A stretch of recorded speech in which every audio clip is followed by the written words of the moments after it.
72 நாள் கழிச்சு இந்த மாதிரியான ஒரு பொதுக்கூட்டத்துக்கு தலைவர் அவர்கள் வந்திருக்கிறாரு.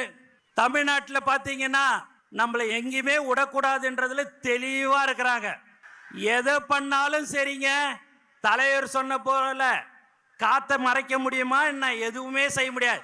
தலைவரை யாராலையும் ஒன்னும் செய்ய முடியாது. தமிழக முதலமைச்சராக 2026 தலைவர் தளபதி அவர்கள் வருவார்.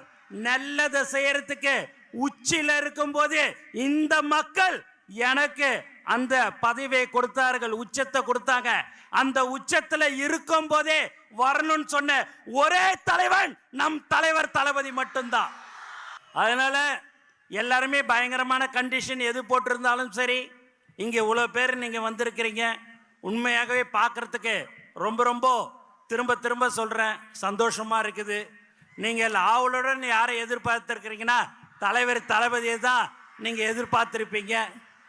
இங்க இருக்கிற மக்கள் பயங்கரமான நீங்க ஒரு பாசத்தை தளபதி கிட்ட வச்சிருக்கிறீங்க. அந்த பாசம் புதுச்சேரி மக்கள் இருந்தாலும் சரி, தமிழகமாக இருந்தாலும் சரி, அது எந்த ஒரு தமிழனாக இருந்தாலும் சரி, யாராக இருந்தாலும் சரி, பாசத்தை காட்டுற ஒரே தலைவன் நம் தலைவர் தளபதி மட்டும்தான். அதனால நீங்க எல்லாம் வந்திருக்கிறீங்க, ரொம்ப ரொம்ப சந்தோஷம். ஆகவே நீங்கள் எல்லோரும் இன்னும் இருக்கிறது 3-4 மாதம்தான். அந்த 3-4 மாதம் உழைத்தால் நம்மளும் புதுச்சேரி மாநிலத்தில் நம்மளுடைய ஆட்சியில் கண்டிப்பாக இருக்கும். அதில் எந்தவித சந்தேகமும் உங்களுக்கு இருக்க வேண்டாம். நாம் உழைத்து கொண்டிருக்கிறோம்.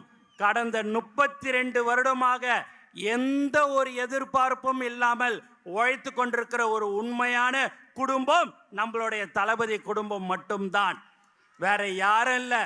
இந்த மாதிரியான ஒரு கூட்டத்தை இங்கே நம்ம பாண்டிச்சேரியில் கூப்பிடணும் அப்படின்னா ஒரு 6 மாதம் ஒர்க் பண்ணி எல்லாம் கொடுத்து எல்லாம் வான்னு சொன்னாதான் இங்கே வருவாங்க.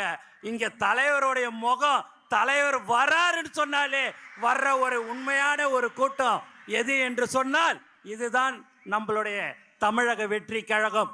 ஆகவே நீங்கள் எப்போதும் நம்மளுடைய தோழர்கள் இன்னும் 3-4 மாதம் கடுமையாக நீங்கள் உழைக்க வேண்டும். அதை உழைத்தால் கண்டிப்பாக நம்மளுடைய ஆட்சி கண்டிப்பாக புதுச்சேரி மாநிலத்திலும் இருக்கும்.